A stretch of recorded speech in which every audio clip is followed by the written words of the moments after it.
The Bengals were back at practice on Wednesday as preparation began for Sunday's huge matchup under the lights right here at Paycor Stadium against the Buffalo Bills. Joe Burrow talked to us, and we're going to get to the best of Joe Burrow in just a second. Hi again, everyone, and welcome in to Cincinnati Bengals Talk. Hit that subscribe button, ring the bell. Make sure you check out my video from yesterday discussing what could happen following the trade deadline, who they could potentially elevate, i.e. Tanner Hudson, and I'll have a video on him and much, much more coming out later today. But let's get to the latest and the best of what Joe Burrow had to say on Wednesday. What do you think will be the key to being able to start stacking off some wins and building off the performance from Sunday? We just got to keep it as the mindset of we're going to take it a day at a time. Today was a good day. We got to have a good day tomorrow. Got to have a good day Friday. That's got to be the mindset, and that's how you keep getting better. When you went back and watched the tape, is there anything that kind of jumped out from you from that game Sunday? Well, we executed really well. We got to take care of the ball better. But other than that, I think it was obviously our best game of the year, so we just got to keep building on it. Tanner signed to the active roster today. What have you seen from him in practice and in the two games that he played with you? Yeah, he brings an element that is exciting. He's tough, hardworking, really good in the pass game, really good pass catcher, good after the catch. So he's going to bring an element that we're excited about. Brian said that there are two safeties, Hoyer and Hyde. Very smart, very good. What stands out to you about them? Well, they're great at disguising their coverages. You can tell on film that they're always communicating with all their guys, trying to make sure everybody's on the same page because they do a lot of stuff.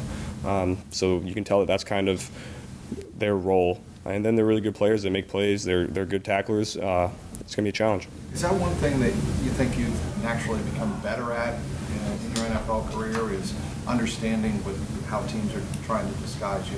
Yeah, I think as you play more football, the more football you see, the more things you see, the faster you're able to recognize that.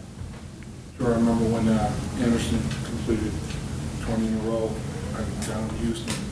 The guys were like, he hasn't missed yet, has he? I'm like, it's like a no-hitter, man, don't say anything. Did anybody say anything to you? Did they say, man, you haven't missed yet? No, we're just playing ball. Playing ball. You have no idea? You think anybody had any awareness that you had completed so many? You don't really think about that. You're just trying to execute the best you can. Joe, how much faster are you than Dak Prescott? much faster. Much faster.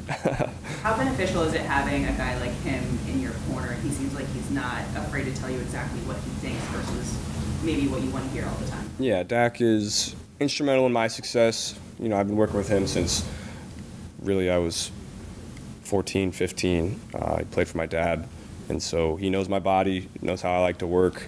We have the same mentality, so he gets me right every off season, and I wouldn't be able to do what I'm doing without him. What have you learned in the last 2 years about what's expected and needed of a late season push like you guys have had over the last 2 years? You just got to keep it a day at a time. And I know it sounds cliche, but if you look too far ahead and look too far in the past, then you're going to lose track of what you're doing, and you just have to keep your nose to the grindstone and get better every day. It's cliche, but that's what it is. It's strange being above 500 this late in the year without an AFC win yet in week 9. What's that? What are your thoughts on kind of just not having that at this point yet in the season? Yeah, the season plays out how it plays out. We'd love to be 7-0. That's not where we're at. We just played our best game of the year, and we're going to build on it and go from there. Is there significance in getting a conference win against a team of this caliber at this point here? Yeah, we're going to have to beat teams like this if we want to get to where we're going to get to. It's a great team with a great quarterback and a really good defense. A team that obviously we played in the playoffs last year, and we have a chance to play again. So it's going to be a fun one. Is their defense different with McDermott kind of running the show now? Does it look different than it did in January? Similar stuff, some new wrinkles. Just like every year, every team has some new stuff, but the foundation of what they do is what they do. Joe, I was wondering if you could go ahead. But I was wondering if you could break down that play, the 2-minute. I think you were 2-minute was real late. That throw to Tyler, I think it was a seam route.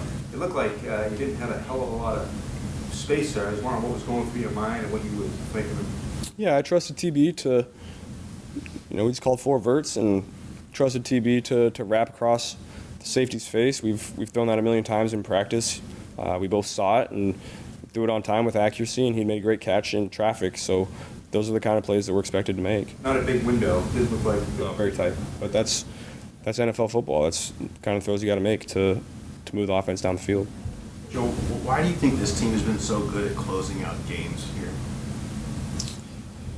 At home or just in Just as general? you guys, I mean, you guys just seem like when you get up, you've been really good at putting it away almost every time. Well, we got great pass rushers, and when you get up early on teams, and really let those guys tee off, when you can expect pass and you don't have to play the run. That's critical for those guys up front on defense to apply pressure and get sacks. So that's part of it, and it just seems like whenever a play is needed, a play happens from somebody, whether it's special teams, defense, offense. Sunday we were able to put it all together. We got to keep doing it. Zach talked about, there's no fear of failure in the guys in those moments. Is that something that you can try to instill in your teammates with you as a leader? Is there's no need to fear failure, but you can believe in that we're going to do it and I can help, lead you whatever we need? You don't really talk about it, but you put in the work to have success in those moments. We got really hardworking guys that are really confident in themselves, and you put in all that hard work for those moments to go out and make plays and win big games. That's why we do what we do. Zach has talked a lot about just motivating factor for this team, motivation over the Niners you guys had this last week at the Bills in the playoffs last year.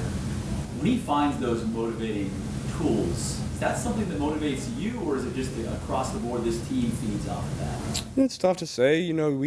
Zach does a great job of laying out the picture for each week and each game and each day of practice, how it's going to go, how he wants it to go, and really we're just following his plan to success, and he's done a great job for us, and we're just going to keep going. For you personally, if you always push back, I mean, a competitor does, I feel like when someone says you can't do something or the odds are against you. Yeah, I mean, that's anybody can do anything they want if they're willing to work for it. It's nothing's going to be handed to you, but as long as you put in the work to get somewhere, you're going to get there eventually, as long as you don't quit, You know, a lot, you and quite a few of your teammates said what a good week of practice it was last week.